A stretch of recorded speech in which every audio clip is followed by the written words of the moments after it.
Oke teman-teman, kembali bersama kami alat konstruksi yang akan menyuguhkan terkait dengan alat-alat konstruksi dalam hal ini berhubungan dengan normalisasi Kali Bekasi.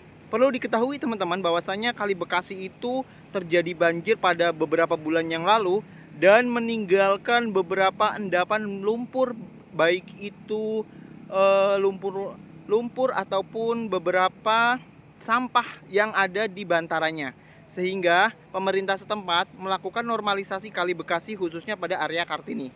Dan yang perlu Anda ketahui teman-teman, ini adalah dump truck yang ke-10 pada siang ini yang akan membuang hasil galian normalisasi Kali Bekasi area Kartini.